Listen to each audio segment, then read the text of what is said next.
Ada orang yang tega membongkar makam-makam tua untuk mendapatkan kekayaan.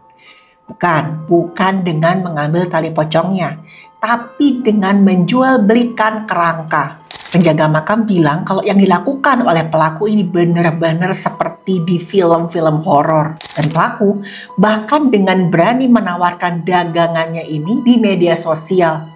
Ngerinya lagi, peminatnya lumayan banyak. Sampai saat ini komunitas jual beli jasad manusia masih ada yang beredar di internet. Penasaran? Tonton video ini sampai selesai.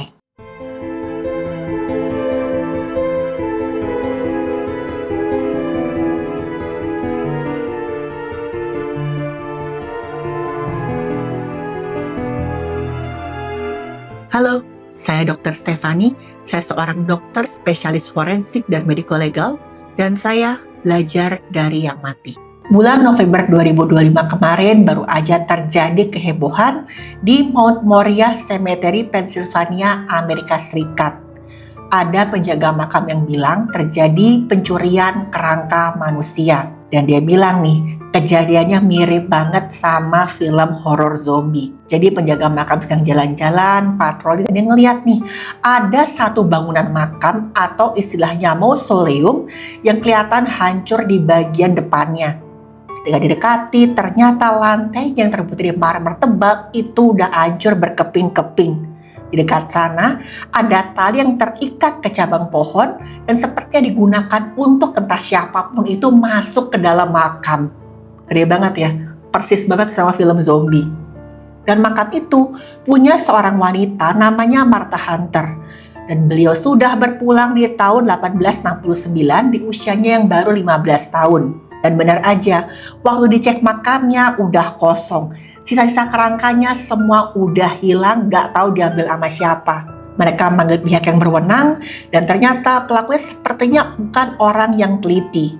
Karena pelaku itu meninggalkan beberapa barang seperti karabiner, obeng dengan tulisan Brian, dan juga tali untuk turun. Tapi bisa kita lihat juga di sini teman-teman, kalau pelakunya itu sudah mempersiapkan diri dengan baik banget. Dia sudah perhitungkan semuanya dan sepertinya ini bukan pertama kalinya pelaku melakukan tindak pidana yang serupa. Pihak yang berwenang kebingungan, mereka nggak tahu kira-kira pelakunya siapa sih.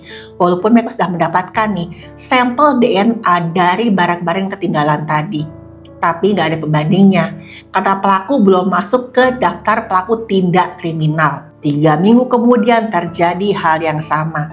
Ada pembobolan makam juga di makam Mount Moriah. Sekali ini pelaku merusak makam satu keluarga yang terdiri dari 9 makam batu, di mana 5 diantaranya sudah rusak berat sampai berkeping-keping. Dan ada satu jasad atau sisa-sisa kerangka yang hilang dicuri entah sama siapa. Sekali ini pihak yang berwenang menemukan ada satu petunjuk baru, kaleng minuman berkafein. Pelaku juga sepertinya berusaha membobol bangunan makam lain di sekitar sana, tapi nggak berhasil masuk karena pintunya itu ada bekas congkelan. Pihak berwenang kemudian mulai melakukan investigasi dengan sangat menyeluruh. Dan bayangkan aja, dalam waktu 1 bulan total ada 26 bangunan mausoleum yang dirusak sama pelaku. Pihak yang berwenang semakin bingung karena modusnya tuh hampir sama. Makamnya dicunggal dengan linggis, kemudian pintunya dirusak, marmernya dipecahin semuanya, dan kadang-kadang pelaku meninggalkan puntung rokok atau kaleng minuman berkafein. Sebenarnya apa sih maunya pelaku? Buat apa ngambil kerangka orang yang sudah ratusan tahun dikubur? Nah, menjelang Natal nih, pihak yang berwenang mendapatkan telepon dari seorang laki-laki. Dia kedengaran ketakutan dan ini petunjuk pertama yang akhirnya menuntun pada pelaku sebenarnya. Pelapornya bilang seperti ini, "Bapak, saya ada informasi terkait pembobolan makam. Tolong periksa seorang laki-laki namanya Jonathan Gerach. Ada salah seorang kerabatnya yang menemukan jasad separuh membusuk tergantung di ruang bawah tanah rumahnya." Pelapor juga bilang, Jonathan Gerach ini sangat tertarik pada pengawetan jasad dan koleksi kerangka. Dan pernah juga nih, dia tuh bilang dia mau pergi ke Chicago untuk menjual kerangka manusia. Pihak yang berwenang tetap aja nggak mau buru-buru. Mereka kemudian melakukan penyelidikan. Yang pertama, pihak yang berwenang mengecek latar belakang Jonathan. Dan ternyata nih, Jonathan punya akun Instagram yang isinya penuh dengan foto kerangka dan sisa-sisa jasad manusia. Banyak banget yang dikasih caption seperti ini. If you know, you know. Artinya YTTA, yang tahu-tahu aja. Dan isinya tuh bener-bener gelap dan membuat kita semua mual kok ngelihat. Tapi sekarang akunnya sudah nggak ada. Pihak yang berwenang juga menemukan jejak digital yang menunjukkan ada aktivitas jual beli kerangka manusia.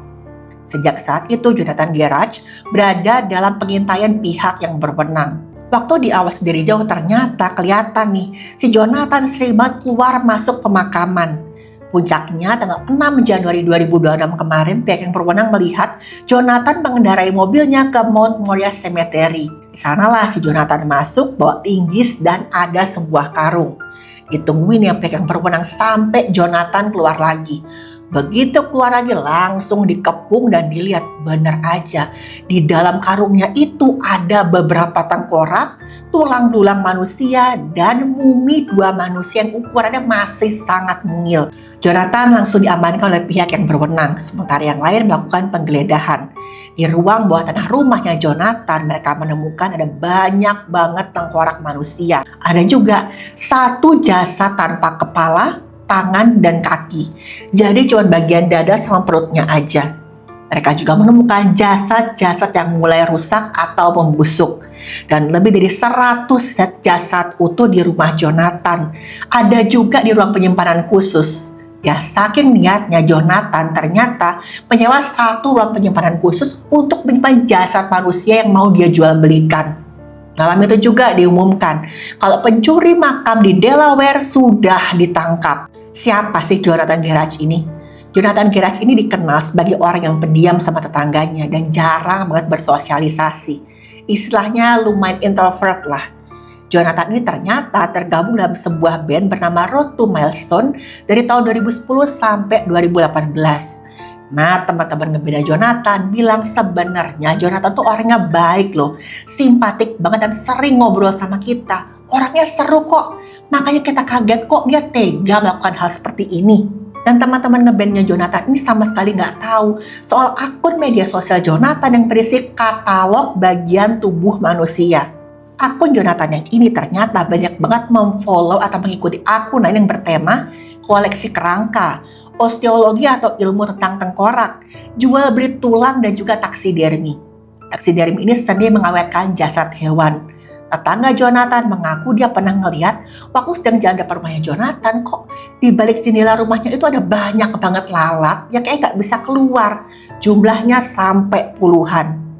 Tapi waktu itu tetangganya nggak curiga sama sekali, mengira mungkin aja lalat-lalat itu terperangkap dalam rumahnya Jonathan.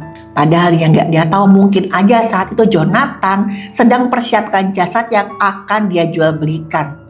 Dan dalam pekerjaannya itu Jonathan sama sekali nggak peduli kalau apa yang dia lakukan bisa membahayakan dirinya sendiri dan juga tunangannya yang tinggal di rumah yang sama. Karena gimana pun juga, cairan tubuh yang keluar dari tubuh jasad itu bisa membawa bakteri atau virus. Dan cairan busukan nggak bisa dibersihkan begitu aja. Karena begitu keluar dari tubuh jasad akan dengan mudah menyerap ke dalam lantai. Lantainya akan terus bawa penyakit di situ. Belum lagi nih, waktu Jonathan memotong atau memindahkan jasad pasti ada partikel kecil yang lepas dari jasadnya tadi. Partikel yang terhirup dan mengakibatkan saluran nafas terinfeksi. Nah, ditambah lagi pasti ada lalat, kecoa, tikus yang tertarik dengan bau busuk dan jaringan yang sudah rusak. Mereka ini akan menyebarkan kuman ke makanan, alat-alat rumah, dan juga lingkungan sekitar rumahnya Jonathan. Dan sampai sekarang teman-teman, Jonathan masih menunggu waktu untuk sidang di pengadilan. Yang dilakukan Jonathan ini memang mengerikan banget. Tapi ingat, orang yang memesan jasa dari Jonathan itu nggak kalah di luar nalarnya. Karena gini, mereka tuh nggak melihat jasad manusia sebagai sesuatu yang harus dihormati. Tapi udah kayak benda biasa, ya kayak benda aja. Mungkin teman-teman ingat ya, ada kasus seorang desainer asal Indonesia inisialnya AP yang ketahuan memesan bagian tubuh manusia dari Brazil. Tujuannya ternyata untuk dia olah lagi jadi tas dan aksesoris. Bahkan katanya nih, AP pernah memposting produk fashion hasil rancangannya yang berbahan dasar bagian tubuh manusia. Yang paling ekstrim adalah tas tangan yang dia buat dari tulang-tulang manusia yang sangat mungil. Dan AP bilang, kok sebenarnya dia tuh nggak mengkomersilkan tas itu kok, hanya untuk pameran aja. Dia juga nggak terlibat perdagangan bagian tubuh, tapi dia membeli bahan baku untuk produk fashionnya itu dari katanya ya toko alat medis berlisensi di luar negeri. Kemudian ketahuan juga kalau dia tuh pernah mendatangi beberapa kelompok suku yang nggak diketahui lokasinya dan membarter atau menukar jasad manusia dengan barang-barang berharga. Yang mana akhirnya ketahuan nih, kalau barang-barang berharga seperti jam tangan, aksesoris yang dia kasih kepada kepala suku itu adalah barang palsu atau KW. Ternyata nih, ada beberapa kasus perdagangan tubuh manusia untuk kepentingan koleksi atau bahan baku aksesoris. Ada beberapa dokumenter investigasi terkait kasus semacam ini. Orang yang menjual belikan jasad biasanya menyebut jasad dengan benda unik. Mereka awalnya tertarik melihat bagian tubuh manusia, kemudian ketertarikannya berubah jadi obsesi. Banyak banget nih dari mereka yang kemudian mempelajari cara mengawetkan jasad secara mudah. Yang pertama dengan menggunakan formalin atau cairan untuk pengawetan. Bisa juga dengan mengeringkan jasad agar terjadi yang namanya mumifikasi. Waktu mereka mulai mempraktekkan cara mengawetkan jasad, mereka harus melakukannya secara diam-diam. Dan udah pasti, mereka nggak bisa menggunakan standar prosedur operasional dalam mengawetkan jenazah. Contohnya Jonathan tadi, rumahnya sampai dikepung puluhan lalat. Anehnya lagi teman-teman, Jonathan sama sekali nggak ngerasa terganggu atau risih karena dia dikenal sebagai orang yang antisosial. Jadi di rumah itu, Jonathan cuma tinggal bersama tunangannya yang juga sangat-sangat mendukung hobinya Jonathan ini.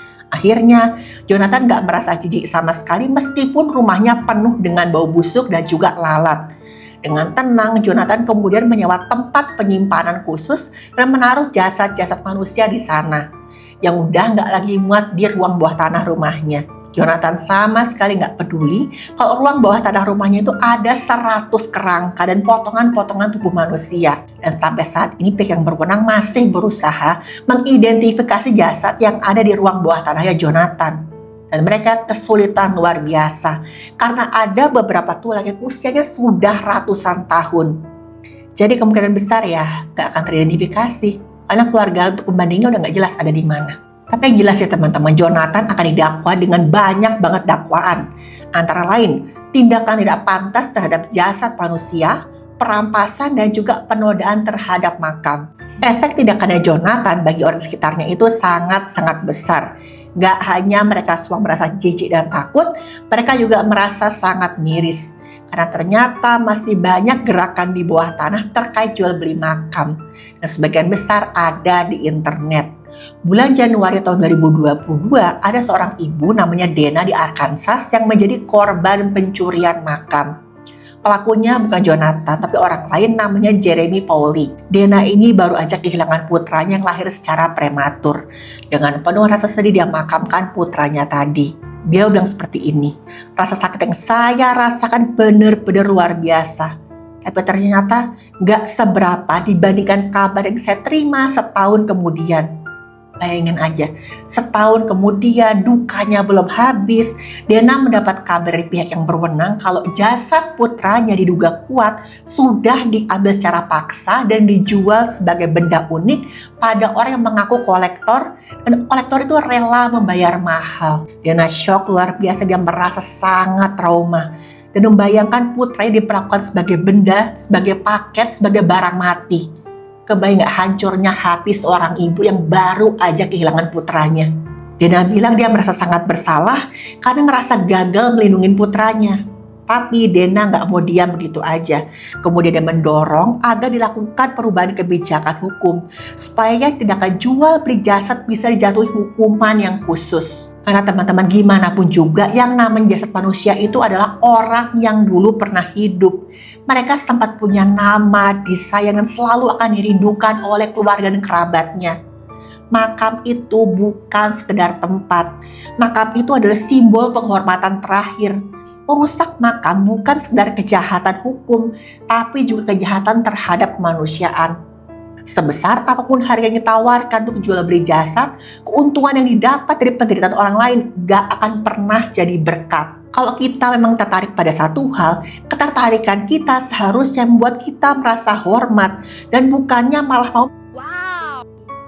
Dan ingat, setiap manusia berhak mendapatkan penghormatan bahkan setelah mereka tiada.